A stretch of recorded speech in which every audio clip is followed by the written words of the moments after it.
The 6th of April, 1941, the Kingdom of Yugoslavia. German aircraft appear over Belgrade before dawn as bombs begin to fall on the city, shattering buildings and setting entire districts on fire. Columns of Axis troops advance from multiple directions, overwhelming Yugoslav defenses within days and forcing the country into collapse. The occupation that follows brings division, control, and a system built on fear, where arrests, reprisals, and execution become a daily reality. As resistance begins to form in the hills and forests, German forces respond with increasing brutality, enforcing orders that demand the execution of civilians for every attack carried out against them. In October 1941, after a resistance assault on the German garrison in the city of Kraljevo leaves Nazi soldiers dead and wounded, these orders are applied with deadly precision. Between the 15th and 20th of October 1941, German troops systematically arrest and execute civilians, killing 1,736 men and 19 women, turning the city into a site of mass murder, for which the perpetrators will later pay for their crimes with their own lives. The massacre at Kraljevo developed from the wider collapse of Yugoslavia in April 1941 and the establishment of German occupation rule. The Second World War had begun on the 1st of September 1939 when Germany invaded Poland, and by the spring of 1941, it had expanded across much of Europe. Yugoslavia, caught between Axis powers, attempted to maintain neutrality, but internal tensions and external pressure made this position fragile. In March 1941, the government joined the Tripartite Pact, aligning itself with Germany, Italy, and their allies. Only a few days later, a coup in Belgrade overthrew the pro-Nazi government, bringing to power officers who opposed this alignment with Germany. Adolf Hitler reacted with immediate force and decided to attack Yugoslavia. On the 6th of April 1941, German aircraft bombed Belgrade, and Axis forces invaded from multiple directions. The Yugoslav army collapsed in less than 2 weeks. The country was divided among occupying powers, and most of Serbia, one of the most important parts of the occupied kingdom, came under direct German military administration. The territory was strategically important with key railway lines, rivers, and industrial resources that the German war effort depended on. To control it, the occupiers established a system based on military force, repression, and collaboration. Resistance movements emerged quickly after the occupation. The partisans, led by Josip Broz Tito, organized a communist resistance aiming to overthrow the occupiers and create a socialist Yugoslavia. The Chetniks, led by Draža Mihailović, sought to restore the monarchy and preserve Serbian national interests. Despite ideological differences, both groups initially fought against the Germans. By the summer of 1941, their attacks intensified, targeting German patrols, supply lines, and garrisons. The German command responded with a policy designed to break resistance through terror, and issued orders that for every German soldier killed, 100 civilians were to be executed, and for every German soldier wounded, 50 more would die. In September 1941, General of the Infantry Franz Böhme was appointed as the commanding general in Serbia. His task was clear: to crush the resistance. He brought additional forces, including several infantry divisions, among them the 717th Infantry Division of the Wehrmacht, the German armed forces, which would play a central role in the events of the Kraljevo massacre. Böhme encouraged his troops to act with severity, and openly supported the use of mass executions as a tool of control over the civilian population. His orders reflected a belief that the population itself was responsible for resistance and should be punished collectively.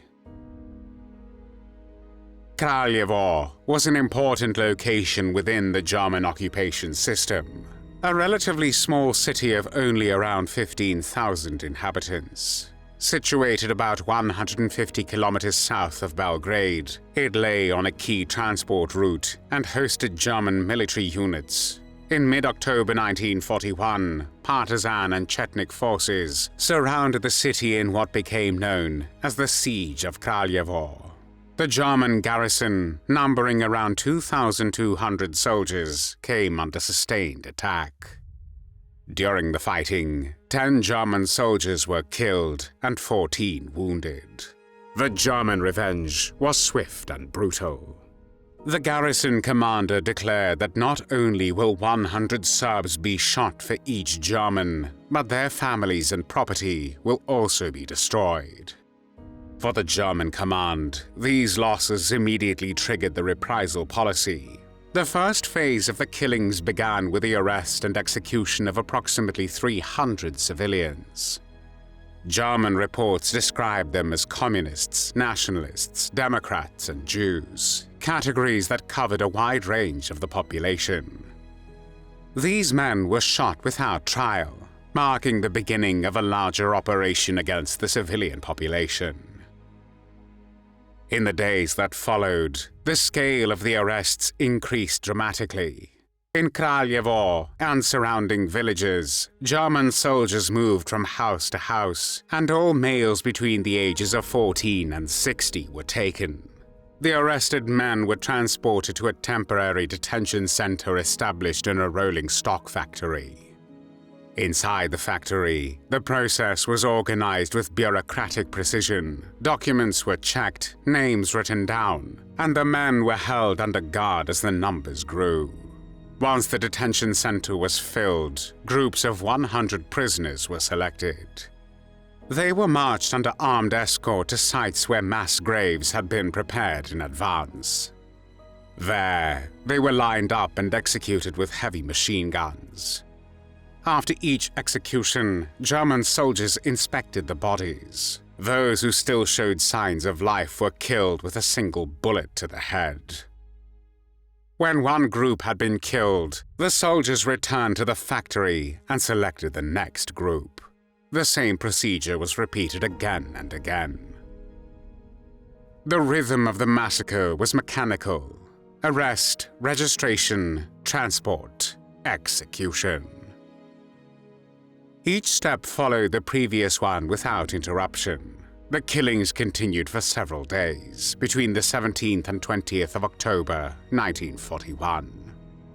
During this time, the German army also extended its actions beyond the city. Units entered nearby villages, burned homes, and killed civilians indiscriminately. The violence spread across the region, turning the entire area into a zone of destruction. Among the victims were all Serbian workers from a local aircraft factory that produced equipment for the German military. These men were suspected of sabotage, but no hard evidence was found by the Germans. Their deaths disrupted production and demonstrated the contradiction within the German policy, in which economic needs were sacrificed to terror against the civilian population. Even members of collaborationist units were not spared. 40 members of the collaborationist Serbian Volunteer Command were also killed. According to German records of the German 717th Infantry Division, 1,736 men and 19 women were executed in Kraljevo and the surrounding area. The victims were predominantly ethnic Serbs, but also included Romani people, Jews, and refugees. The executions in Kraljevo were carried out under the authority of General of the Infantry Franz Böhme, and the immediate responsibility on the ground lay with General Major Paul Hoffmann, commander of the 717th Infantry Division, whose units conducted the mass arrests and executions in the city of Kraljevo and the surrounding area. Hoffmann personally oversaw the reprisals, and later praised his soldiers for what he described as an enthusiastic fulfillment of what was required of them. Other officers within the division echoed this assessment, commending their troops for discipline and effectiveness during the killings. As a result, 20 members of the 717th Infantry Division were awarded the Iron Cross Second Class, a German military decoration granted for acts of bravery in combat, despite the fact that these actions consisted of the organized executions of unarmed civilians. These awards reflected how the German command structure not only accepted but formally recognized participation in mass murder as a form of military merit. Despite the scale of the massacre, the results did not match German expectations. Instead of suppressing resistance, the killings intensified hostility toward the occupiers. Civilians who had remained neutral or cautious were pushed toward supporting resistance movements. The massacre also had a direct impact on the strategies of resistance leaders. Draža Mihailović, observing the consequences of German reprisals, concluded that continued attacks would lead to further mass killings of civilians. He decided to limit Chetnik operations, waiting for a moment when conditions would be more favorable for them. Within the German command, doubts also began to emerge. The policy of executing 100 civilians for every soldier killed proved to be counterproductive. In February 1943, the ratio was reduced by half and eventually abandoned during the autumn of the same year. Future executions required higher levels of approval, reflecting a shift in policy driven not by humanitarian concerns, but by practical considerations. After the end of the war in Europe, in May 1945, the process of bringing those responsible for the killings in Serbia to justice began. The 717th Infantry Division, which would play a central role in the events of Kraljevo massacre, was reorganized as the 117th Jäger Division later, and its troops took part in a massacre of hundreds of Greek civilians at Kalavrita in December 1943. In September 1944, the division took part in the general withdrawal through the Balkans and suffered heavy losses, with several thousand men killed, wounded, or missing during fighting with the partisans. Field Marshal Wilhelm Keitel, head of the Oberkommando der Wehrmacht, the German Armed Forces High Command, which had issued the reprisal orders, was among the first to be tried. He was found guilty by the International Military Tribunal in Nuremberg, and for his war crimes and crimes against humanity, he received the death sentence. Keitel was executed by American Army Sergeant John C. Woods, who is believed to have been deliberately bad at his job, causing the 10 Nazi war criminals from the Nuremberg trials whom he executed on the 16th of October 1946 to suffer, as they all died a long, agonizing death. With Wilhelm Keitel, however, it was even worse. The 64-year-old Keitel was hanged, but because the trapdoor was too small, it caused him painful head injuries. And as he fell from the gallows with insufficient force to snap his neck, his horrible convulsing and trembling lasted 28 long minutes before he died.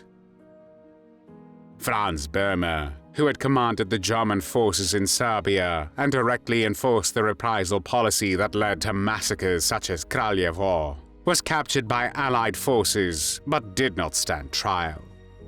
When his extradition to Yugoslavia to stand trial for his crimes done there seemed imminent, Böhme committed suicide by jumping from the 4th story of the prison building in which he was being held.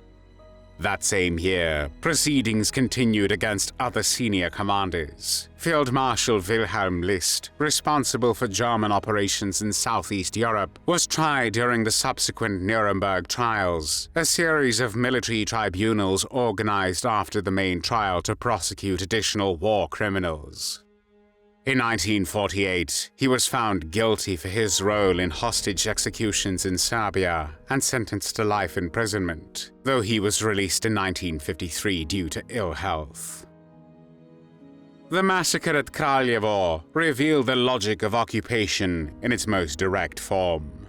It showed how military orders could transform civilian populations into targets, how numbers could replace names, and how systems of power could turn violence into routine. Thanks for watching the World History Channel. Be sure to like and subscribe, and click the bell notification icon so you don't miss our next episodes. We thank you, and we'll see you next time on the channel.